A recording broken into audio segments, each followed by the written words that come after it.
തലശ്ശേരിക്കാരുടെ special ആയിട്ടുള്ള തരിമുട്ടയാണ് നമ്മുടെ ഇന്നത്തെ റെസിപ്പി.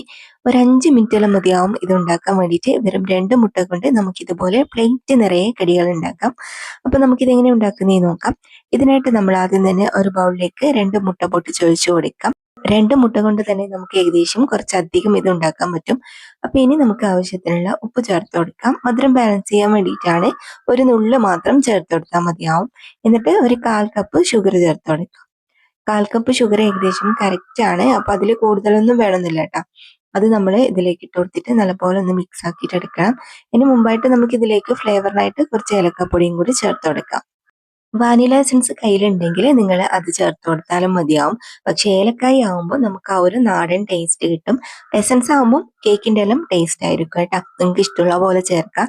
ഇനിയിപ്പോൾ ഇത് നമ്മൾ നല്ലപോലെ ഒന്ന് മെൽട്ടാക്കി എടുത്തതിന് ശേഷം ഇതിലേക്ക് നമ്മൾ അടുത്തതായിട്ട് റവയാണ് ചേർത്ത് കൊടുക്കുന്നത്. റവ വറുക്കേണ്ട ആവശ്യമൊന്നുമില്ല. നമ്മൾ ആവശ്യത്തിനുള്ളത് ഇതിലേക്ക് ഇട്ട് കൊടുത്തിട്ട് നല്ലോണം ഒന്ന് മിക്സ് ആക്കിയിട്ട് എടുക്കുകയാണ് ചെയ്യേണ്ടത്. അപ്പൊ ഇതുപോലെ നമ്മൾ കുറച്ച് കുറച്ചായിട്ട് ഇട്ട് കൊടുത്തിട്ട് മിക്സ് ആക്കിയിട്ട് എടുത്താൽ മതി. കാരണം ഇത് ഓവറായിട്ട് കട്ടി ആവുകയും ചെയ്യരുത്, ഓവറായിട്ട് ലൂസ് ആവാനും പാടില്ല.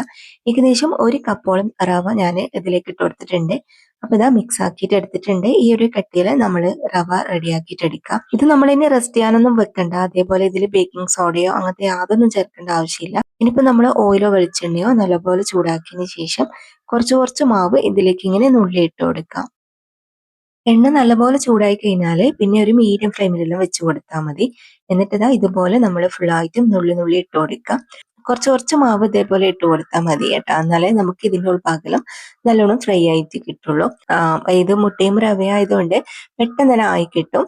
അപ്പോൾ ഒരു സൈഡ് നല്ലപോലെ ഒന്ന് ഫ്രൈ ആയി കഴിഞ്ഞിട്ട് ഇതുപോലെ കളറെല്ലാം മാറി വന്നു കഴിഞ്ഞാൽ നമുക്കിത് മറിച്ചിട്ട് കൊടുക്കാം.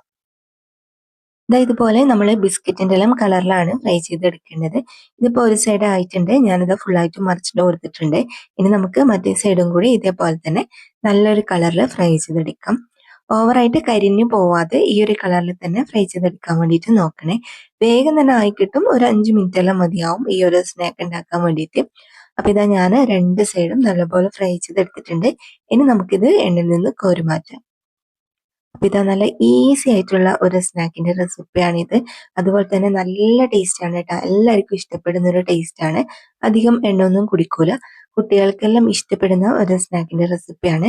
നമുക്ക് കുട്ടികൾക്ക് സ്നാക്സ് ആയിട്ടെല്ലാം കൊടുക്കാൻ പറ്റുന്നതാണ്. ഇത് നമുക്ക് കണ്ടെയ്നറിലാക്കിയിട്ട് കുറച്ച് ദിവസം സ്റ്റോർ ചെയ്ത് വെക്കാനെല്ലാം പറ്റുന്ന ഒരു സ്നാക്കാണ് കേട്ടോ. അപ്പൊ നിങ്ങൾക്ക് ഇഷ്ടമായിട്ടുണ്ടെങ്കിൽ എന്തായാലും നിങ്ങൾ ട്രൈ ചെയ്ത് നോക്കുക.